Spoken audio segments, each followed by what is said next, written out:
Well, welcome winter. Yesterday it was only 80 degrees. And today you all look so northern, but thank you for not bringing in all that salt and snow. This season of Advent always invites us to dream. Not only our own dreams, but the season of Advent invites us into the dream of God and asks us to dream the dream that God has. In that first reading from the prophet Isaiah, the prophet goes to the king and invites him into the dream of God. But the king, Ahaz, relies instead not on his faith and on the dream of God, but on the political alliances that he has made, hoping to save his people from certain death.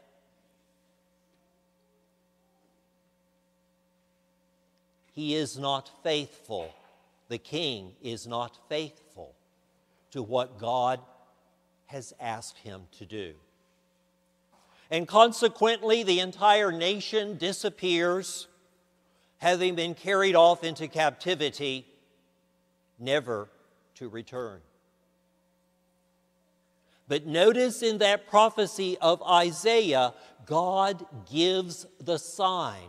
God is faithful. God continues to dream. And the virgin shall conceive and bear a son, and he will be called Emmanuel, God is with us. In the gospel passage, that prophecy of Isaiah comes true. God is faithful. Joseph and Mary are betrothed, and in the custom of the time, they are considered married, even though they do not yet live together, even though they have not been intimate. Mary is found to be with child, and Joseph must have had to wander away for a little while, wondering, what in the world am I supposed to do with this? This is not what God would have in Joseph's mind. But he comes back, having prayed, having searched his own heart, having grown up with the law of Moses. He comes back and accepts Mary into his home. He adopts her child as his own. He raises that child as his own son.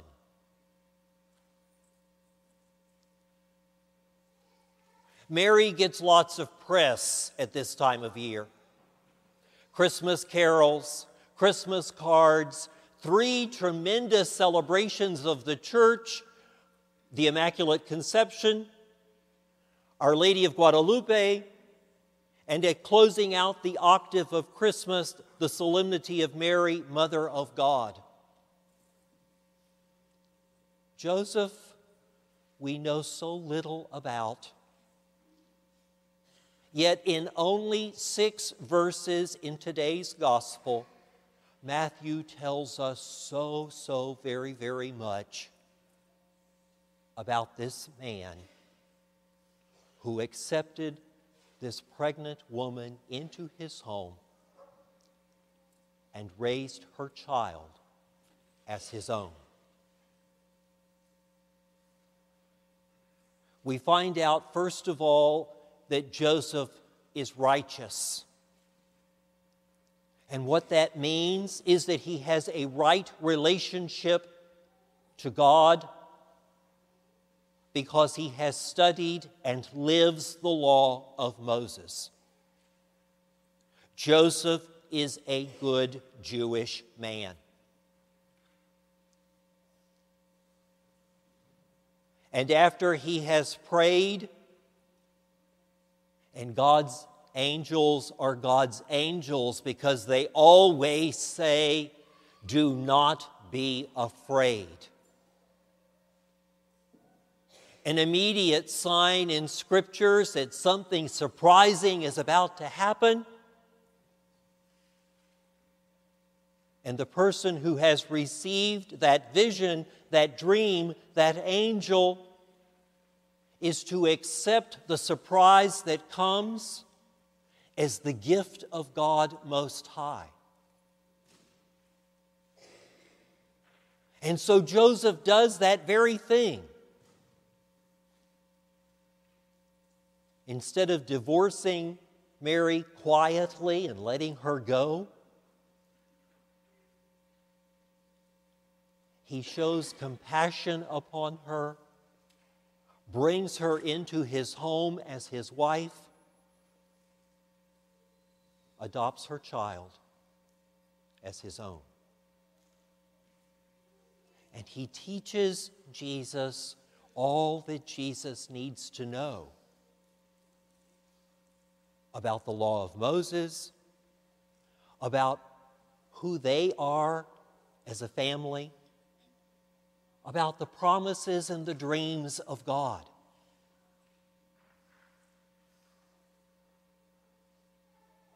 So we have found out in these 6 little verses that Joseph is a righteous man with a right relationship to God, that Joseph is a compassionate man, that he cares for others.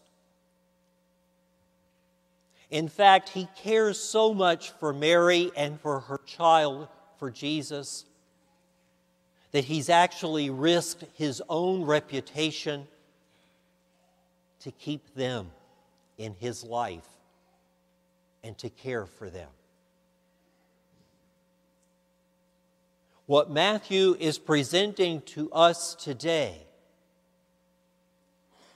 is the example of how Matthew hopes that we ourselves will embrace and handle the surprises that come in our lives.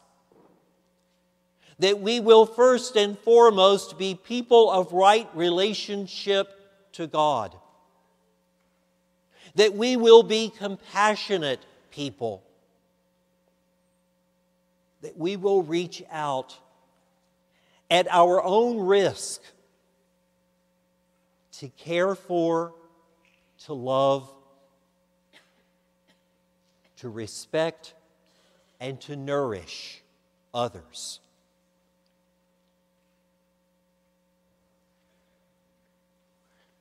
Joseph had no idea how far-reaching his example would be. He simply loved and took care of Mary and the child. How could he know, how could he dream that 2,000 plus years later, we'd be looking at him as an example of how we are to care for one another, for the poor, the immigrant, the refugee, the ill, the dying.